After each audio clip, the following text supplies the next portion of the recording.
The company also reported another $2.3 million in deferred revenue from a deal to bring Ark 2, the one with Vin Diesel, to Game Pass when it launches in 23. Surprised they didn't go after the Monstars from Space Jam. Oh, that would have been amazing. Go after the Monstars. You don't want to No, listen. You never cross Acme. Acme has the best lawyers. It's true. They have anvils. They will drop them on you. They will drop you on you. And you do not get right back up like the Wile E. Coyotes. Party of like 3 members and equip them and send them off on these missions. And a bunch of different missions, weekly quests, daily quests, etc. that you could go on. Yeah. And I was thinking to myself that I remember this being like the place where I kind of pieced out though.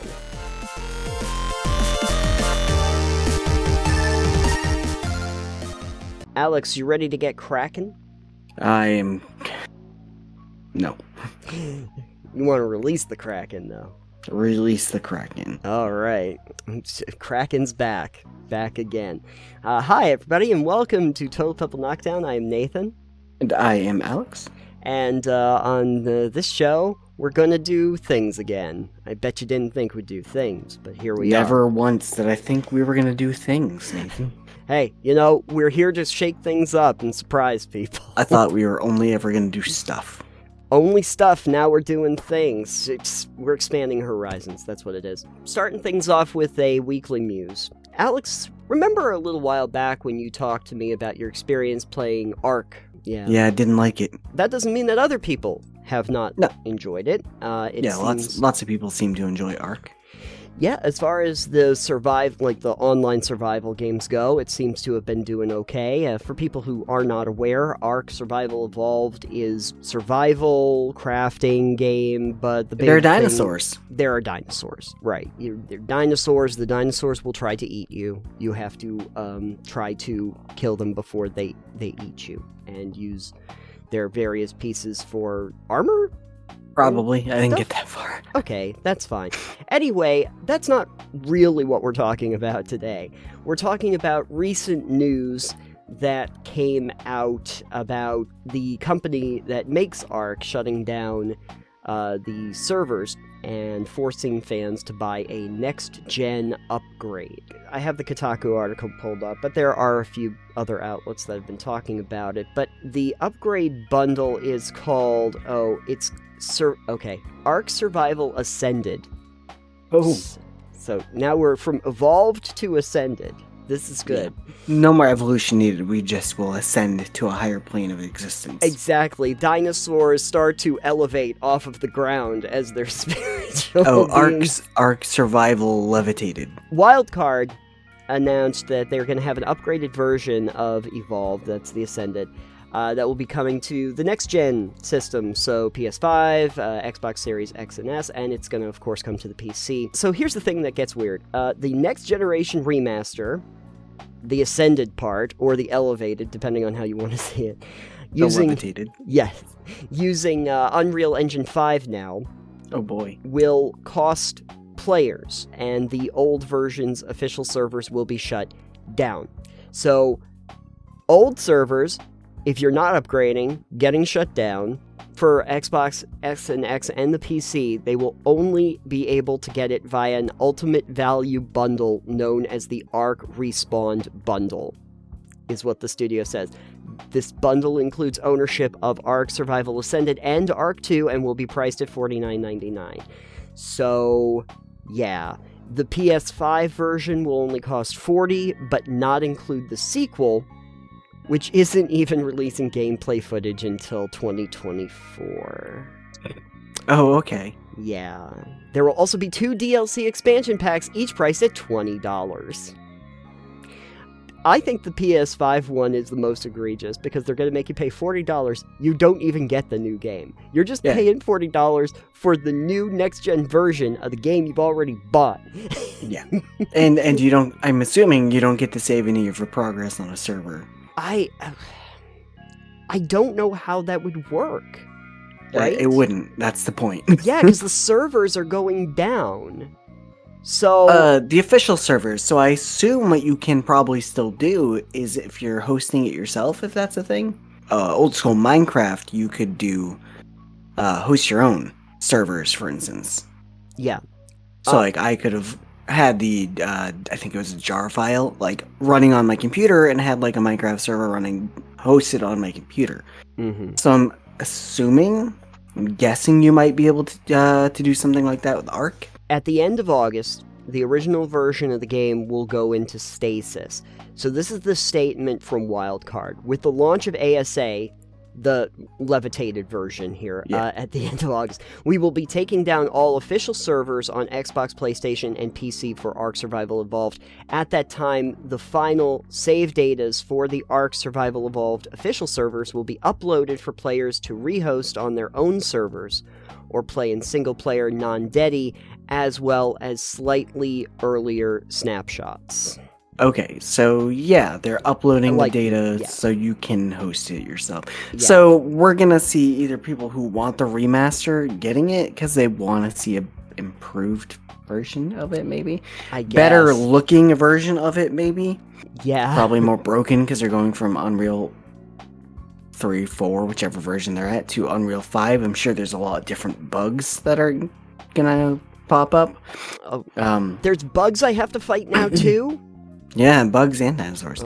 But I assume that anyone who doesn't want that is just gonna take their stuff and like community host it. You're gonna have, because you can find dedicated server hosting companies all over the place. Yeah. So they're gonna jump on that. You're gonna be like, man, like $8 a month to host an Ark dedicated server. Yeah, you can understand why for a lot of people that have poured thousands of hours into the game. I don't understand those people, no. Well, we don't understand that, but it's been since 2015, so, This was met with, let's say, unfavorable response from folks. I can imagine. There were a few people, because this was at the end of March that they announced this, that wondered if this was an early April Fool's joke. This is back to the whole Diablo Immortal announcement. You got phones? You got phones, yeah. Is this an out-of-season April Fool's joke? It is not. Something that they say at the end of the Kotaku article is, Ark Survival, like No Man's Sky and Minecraft, is a game about finding community and building memories together as much as it's about whatever the mechanics actually have you doing. Is that what No Man's Sky is about? I guess so. In this case, riding dinosaurs and shooting monsters. I can do that in No Man's Sky as well. In light of the news, many papers are trying to come to grips with leaving that behind. I don't think it sets up a very good precedent, especially for Wildcard. No, probably not. Because what happens when they want to keep it going, but they need to, update it again? Or this reminded me of something around Ark 2. So thanks to a new SEC filing, we have hard figures on what the console wars look like for Sony and Microsoft. It belongs to Snail Games, and was required as the company prepares to file its initial public offering. That's why we're getting a very rare glimpse at this. So, Microsoft has had Ark on their Game Pass for a little while now. According to the filing, Snail Games saw $2.5 million in revenue from the first half of 2022 alone for licensing Ark Survival Evolved. The company also reported another $2.3 million in deferred revenue from a deal to bring Ark 2, the one with Vin Diesel, to Game Pass when it launches in 2023. While the agreement for the first game is currently set to renew perpetually, the one for Ark 2 is planned for 3 years. I don't know, that seems kinda low for giving millions and millions of people access. But you also have to realize that you have to think that these aren't people buying the game. Exactly. These are people just essentially renting the game. Right. Exactly. So that's my you're getting $2.5 million and you don't have to ship any more copies or have anyone download anything from you, pay for it like that. And it's all on Microsoft's end. And even with the direct download stuff, you have fees that you pay to the companies. sometimes 30% or so if you're talking about Steam. I guess in the end, it's probably not a terrible idea. Sony decided to make this one of March's PS Plus games for the PS4, and according to the recent SEC filing, they paid $3.5 million for it. For March alone? That's to be part of March's PS Plus games. So just for that month, right? They basically that's what they got out of it. To put these numbers in perspective, Microsoft previously paid $600,000 to bring Cooking Simulator to Game Pass. Epic Games spent $1.4 million to give away open-world survival sim Subnautica for free on PC. Data points going on between Sony and Microsoft on the latter's planned acquisition of Call of Duty. We've gone over that with those documents. What that basically said is Game Pass on consoles brought in revenue of $2.9 billion in 2021. Had reported at the beginning of 25 million subscribers. For Game Pass? For Game Pass. Nice. Yeah. That was a year ago. Sony has claimed that PS Plus has 47.3 million subscribers. Is that active or just like have had subscriptions? Yeah, in the most recent earnings report, that's what they're saying. It's not clear how much total revenue it generates. PS5 has argued in its own filings in Brazil's government and others that Microsoft's $69 billion deal to bring Call of Duty, Diablo 4, and other games to Game Pass would make it much harder to compete in the gaming industry. That was the leaked document that we were talking about earlier. So everybody who knows, go and watch our video on that. You can link it in the somewhere. I'll link it because, that earlier Sony document kind of shows that Call of Duty, specifically Call of Duty, is a big concern for them having access to it. But that kind of gives you a little bit of a behind-the-scenes look on what the monetary transactions of getting these games onto the platforms really looks like. Yeah. But also like what they're getting out of it. Now, with that all being said, to just tie back to the first thing that we were talking about, I guess get Game Pass or something like that to play Ark 2.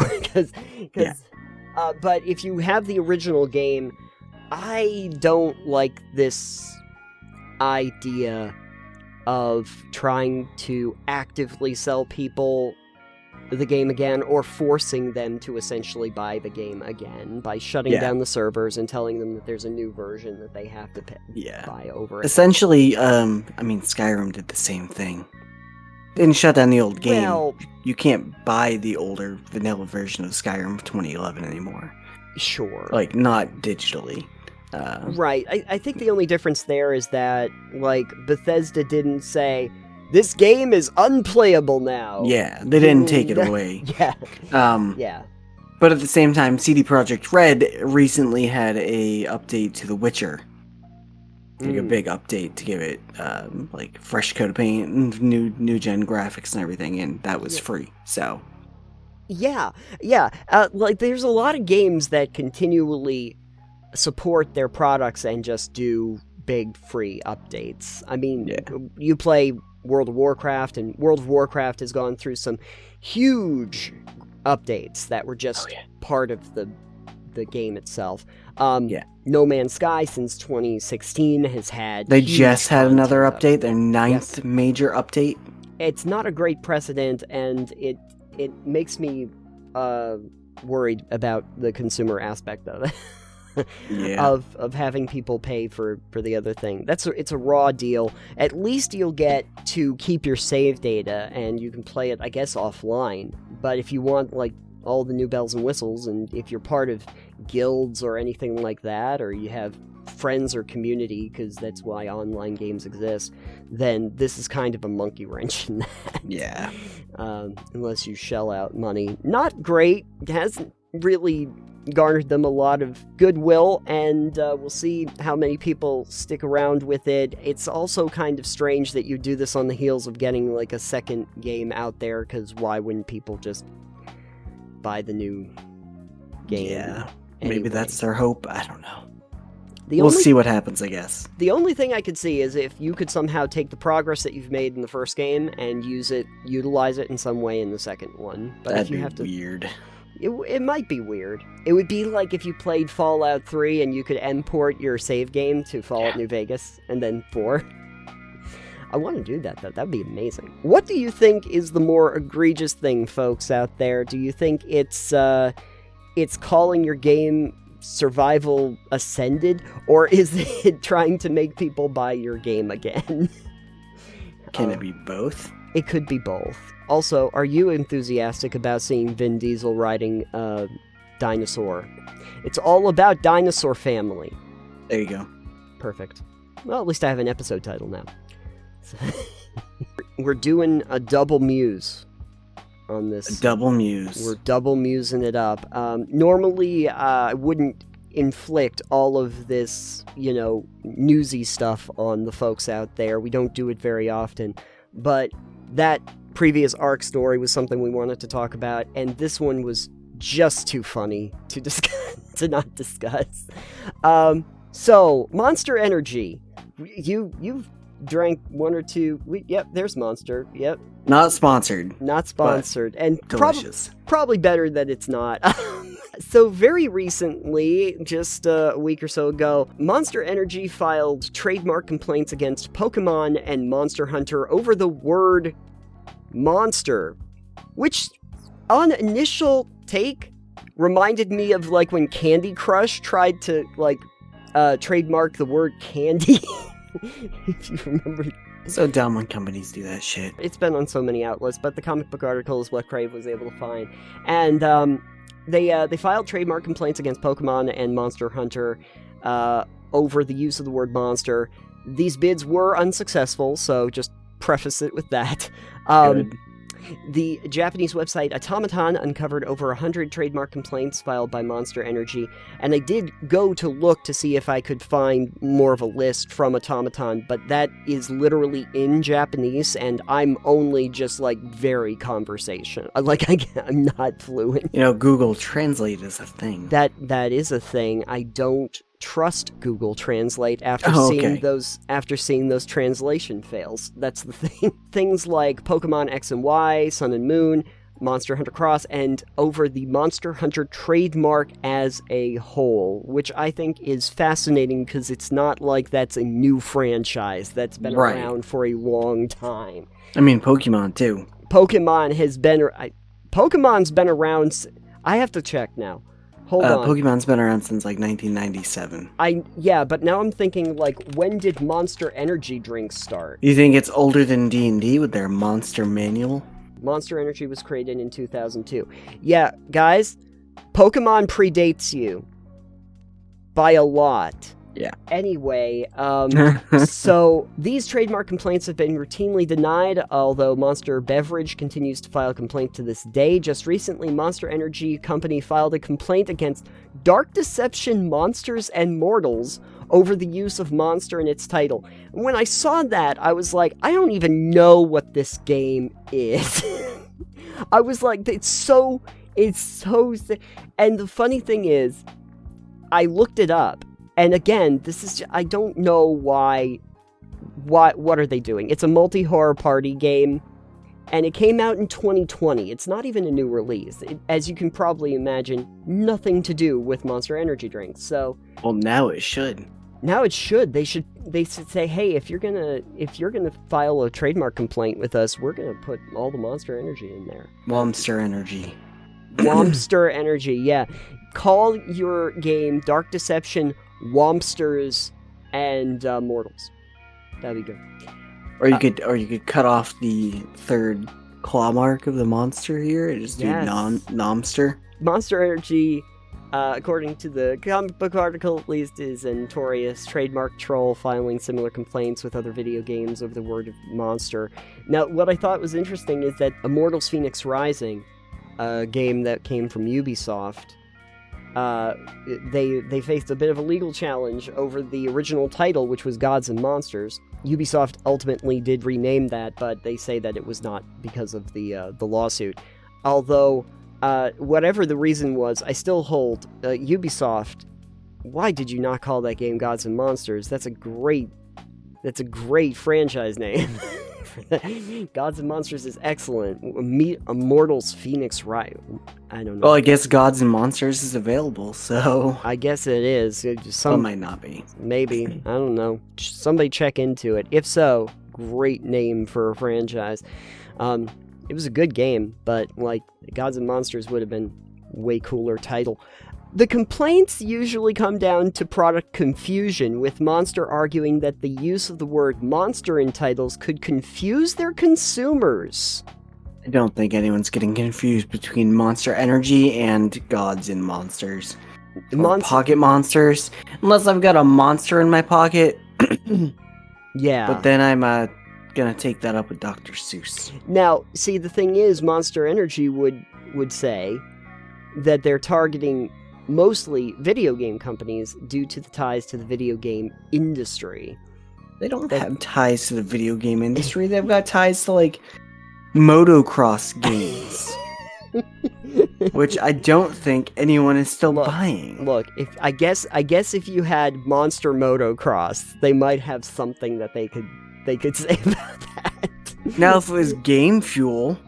Oh, G Fuel, might be different. G Fuel, it might be different. Yeah. They've got ties to the gaming space. If you called your video game G Fueled Up and it was a motocross game, yeah, I guess that would probably be a problem. That's very specific. But imagine the stupider idea, though, is that if G Fuel were to go and start filing trademark complaints if people use the word fuel. Because fuel is, yes, exactly. I think Big Oil would get on them. Yeah, exactly. No. You know what? They could file a trademark complaint against Arc 2 because Vin Diesel. Because of the fuel. Diesel is too close to fuel. We can't have this. So we gotta try that. Sometimes they think that they're just doing it so that people like go, oh god, what did Monster Energy do? Right. And they can get exposure for it because no one's talking about their brand. But yeah, because Monster doesn't sell enough energy drinks. No, they're a very small entity in the energy drink market. You know. Yeah. Very small. Yeah. Almost microscopic. It's so small you don't even know they exist. Yeah, it's a good thing they're going after, you know, the big movers in the industry like Dark Deception, Monsters, and Mortals. Yeah, it's good thinking. But I think it's also pretty stupid that they tried to go after Pokemon, because, like, Pokemon's one of the largest franchises in the world, and do you think they were going to just let you do that? But, God, no. Like, surprised they didn't go after the Monstars from Space Jam.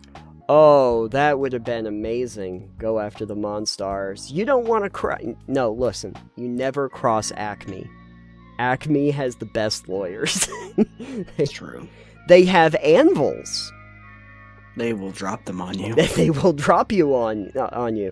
And you do not get right back up like the Wile E. Coyotes. No, I'm curious how much money they make from all these frivolous trademark suits and claims they make. One can only guess that the only reason that they throw out so many of them is because they're hoping that if they can get at least, like, 3 of those 100 to stick and can get some money out of it, it might end up being a net benefit to them, but... Yeah, sounds like they've got one trademark lawyer in their office who they're like, yeah, we're gonna pay you just to send these out as often as possible to hopefully get a couple dollars back here and there. They had the one... trademark guy in the office, and they're like, you have to justify your job.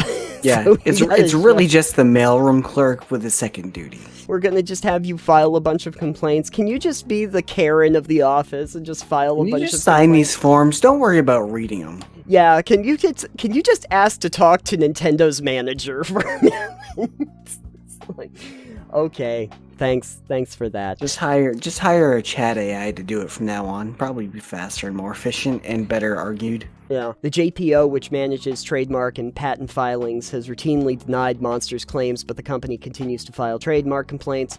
Automaton notes that Monster Energy, has most recently filed a trademark complaint in Japan in November 22, so it appears that they haven't let up on the strategy to protect their brand. However, it's unlikely that Monster's attempts to force a change in branding will impact either Pokemon or Monster Hunter unless a major change in Japanese trademark law happens.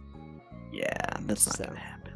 Yeah, no, I don't think Japan's helping you out there, Monster. Will this be the end of Monster Hunter and Pokemon? One can only not Find really out guess. next week on... Find out next week on Total Pebble Knockdown, the serial. We're going to do a serialized drama. Drama, but monster hunting. It's dramatized, but monsterized, so... Dramonsterized. Dramonsterized, yeah, exactly. Ooh, that's the new next-gen version that they can do of Monster Hunter that they can make you pay for. There you go. Tied on back. Anyway, what is the stupidest trademark complaint that you've heard of? Because I'm sure there's plenty of good ones. I'll have to think of some. I've heard a bunch, so... Yeah. Me personally, it's the Candy Crush thing. Yeah.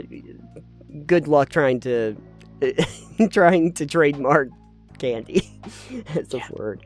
But anyway, let us know in the comments down below. That's enough news for now. No more news. I'm newsed out. News out. Let's not do news for a while. Yep, no news. No news is good news. Yeah, okay, great. Anyway, I have some personal news. I have games that you didn't think we'd play, well, technically play again. I got on a kick where I was trying to play some of the old games that I haven't touched in a long time and just That we didn't think them. you would have played the first time? Probably not. Probably not. Recently, some of those entries included the likes of the Dead Space series and Dante's Inferno, doing a real visceral run there with all of that good stuff. There you go. Like some of the Fable games and such. But one thing that just kind of caught my attention for a second was Fallout Shelter. We both played Fallout Shelter when it originally came out. Fallout Shelter was released on, my birthday, June 14th, 2015. I was gonna guess 2016, damn. Yeah, it was released, well, remember, they released it the day of the E3 press conference because they also announced Fallout 4, which was going to come out by the end of 2015. Right, they wanted to tie in. They wanted to get tie people it. Hyped. Yeah, so that was the big hype, is that, like, we figured we'd find out about Fallout 4. They talked about Fallout Shelter. It was free to play. You could download it that day.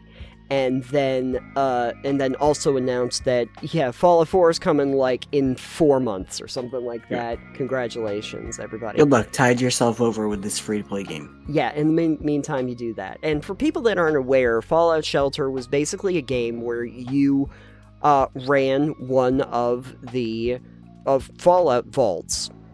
And you could number it, and you could run it and, try to entice wastelanders into your vault and send them out on missions to get scrap and get better gear and everything like that. I didn't have my original save game. I played it this time on PC instead of on mobile because they have a PC version, and on the consoles as well.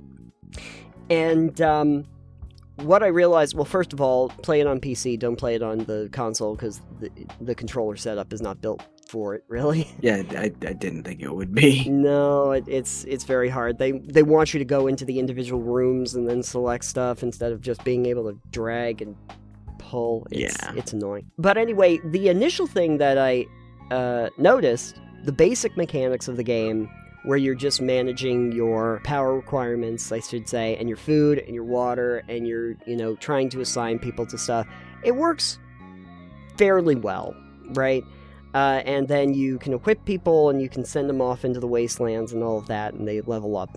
And so the basic mechanics of the game work perfectly fine, but it has a big problem once it starts to get into timers. And so it needs to have these times where it's like, it's going to be 6 hours and you'll be able to get your new weapon or whatever. There is something, on PC especially, there is a way to get around all of this, which is just, if you find yourself, like, with nothing to do, just change the date on your computer and move it ahead a day, and everything's done. And you take everything, and your wastelanders have been out collecting stuff for an entire day at that point. And Perfect. So that's how you got around things on the GameCube, too. Yes, exactly. So yesterday, I spent a good while where I was able to just go through a ton of days just by, adding in, one day every time I got to a point where I could. Yeah. And you can also get all of your week's rewards in like in like an hour practically. You're all just of sitting the there rewards. with the date and time settings open, It's and you open. just click it, apply, click it, apply. Yep, click it, apply, click it, apply. It's a easiest way. You don't have to worry about, waiting for your people to get to point A to point B at all. There's a few things that it does that start to get a little bit annoying, which you probably already know about. But the random attacks from raiders are fine enough, but it's mostly a problem when they just start throwing in, like, there's a place in your base that just has a bunch of mole rats that showed up, or there's a random fire that started. That's not so much a problem. It still keeps its basic gameplay loops of being able to collect your resources, use those resources so you can upgrade more, better equip, and then train eventually your citizens so that they're at the best ability to do what they need to do, and then keep on sending them out into the wasteland to get more stuff.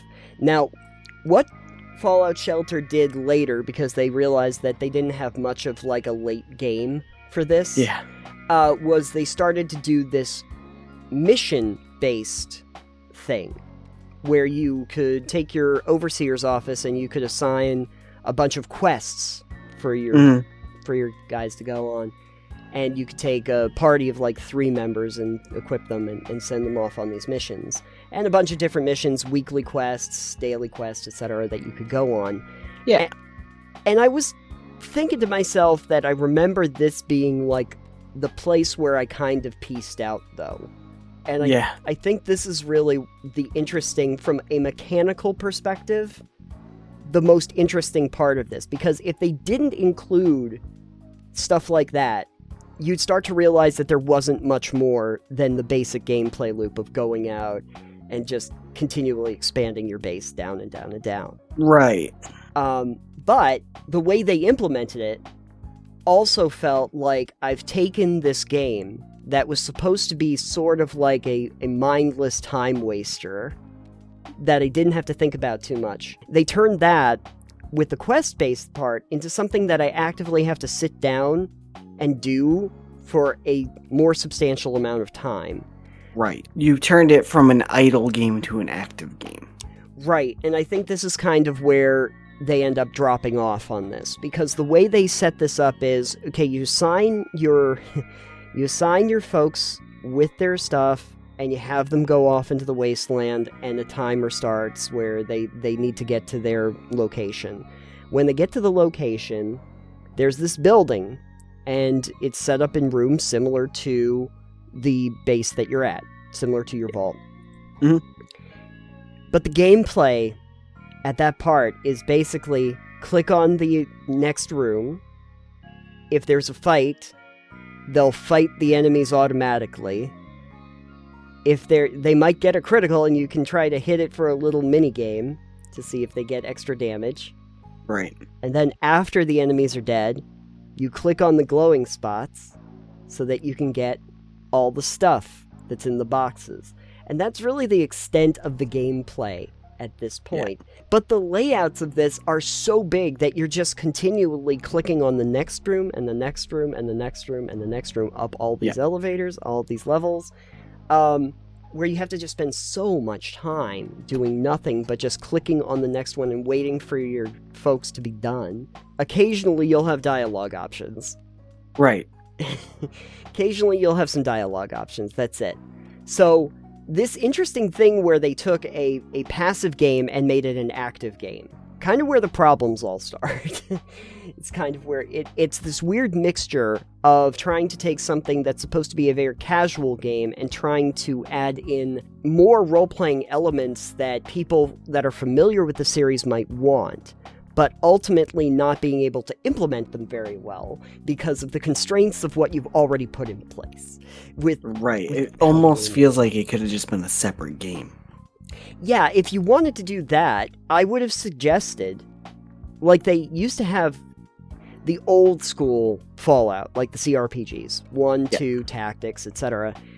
Why not try to build if you wanted to do something like that, you could have built a game around the idea of doing like almost a Fallout Tactics, but as a mobile game or something like that, or since it's Fallout, and especially because of the turn-based RPG that it used to be, do something similar to Fire Emblem, where you get to like have like a grid-based combat system, and you get to strategize how you're going to use your settlers, Yeah, just a straight-up tactics game at that point. Yeah, just a straight-up tactics game, because there's more meat on the bones. Like, you've now determined that you're not doing a passive game at that point, where it's just waiting for timers, an idle game, essentially. We're doing something very active where I have to sit down for a period of time and actively concentrate on the screen, even though there's very little for me to do. It's very monotonous. Yeah. If you're going to do that, give people more to actually do.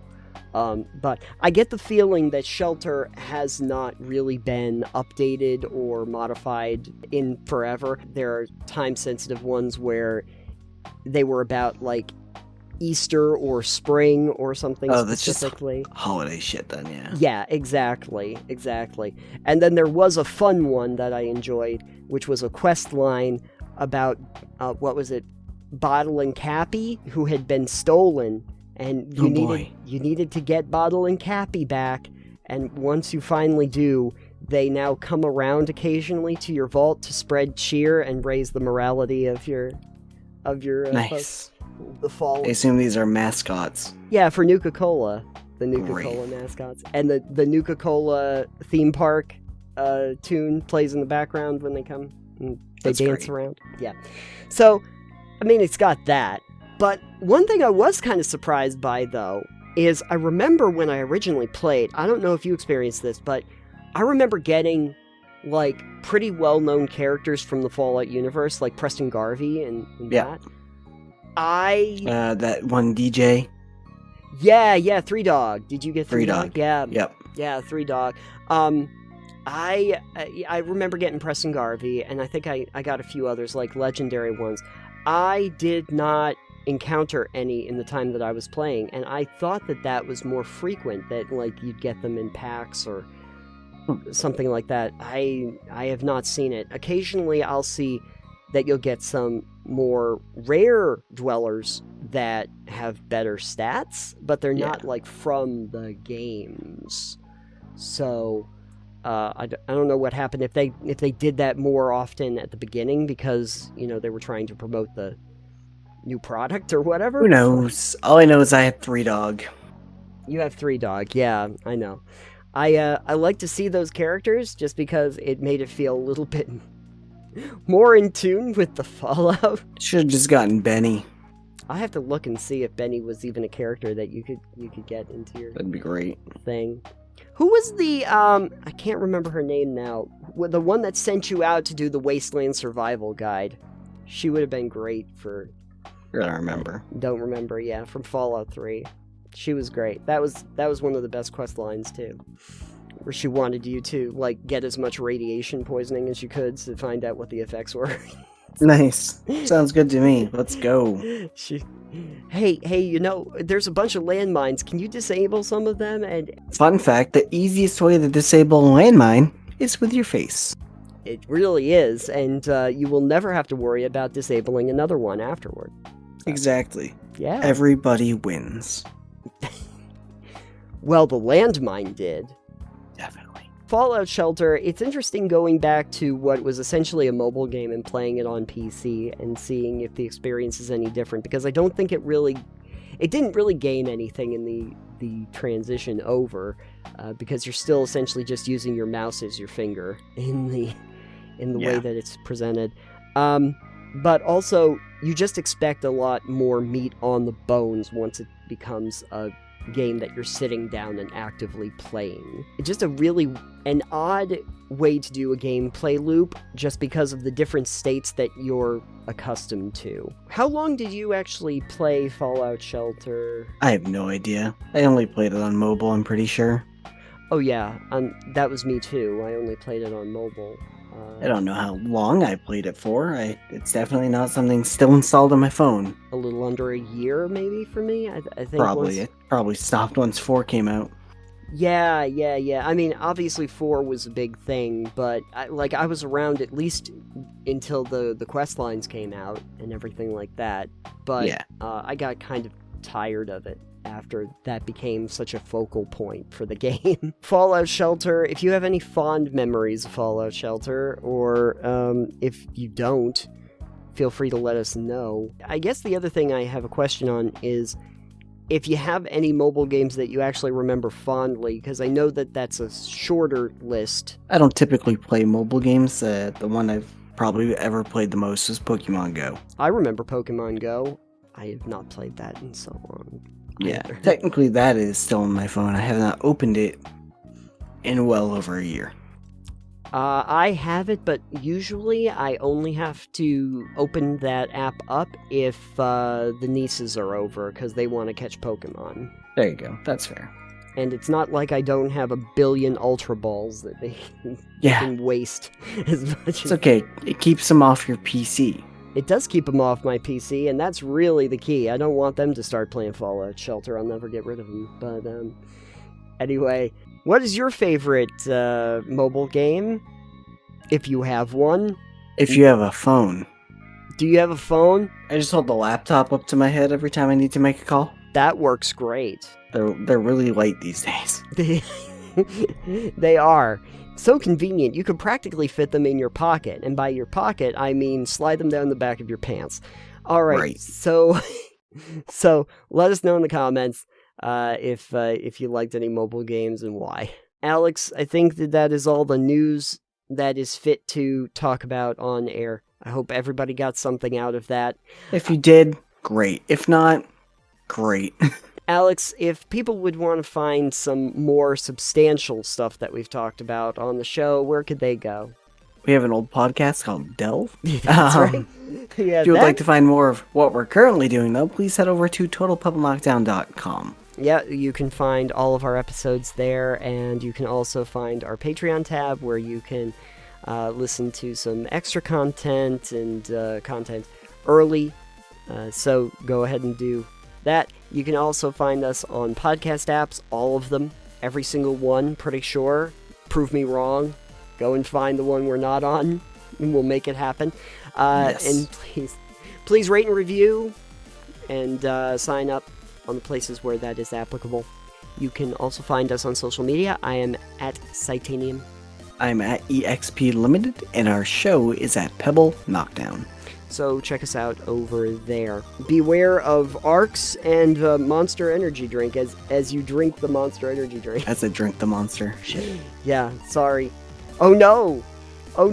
Does that mean that by drinking Monster Energy Drink, you've created a trademark issue? I've created some kind of monster. You've created a monster. A licensing monster. Definitely. Exactly. Uh-oh. Well, at least you're not in Japan. Or that might have been something they filed, so... Trademark, monster. Away! Yeah, trademark away. Folks, thank you for joining us on this episode of Total Pebble Knockdown. We will see you on the next one. Goodbye for now. Goodbye from the future. The monster future. Monster Hunter future.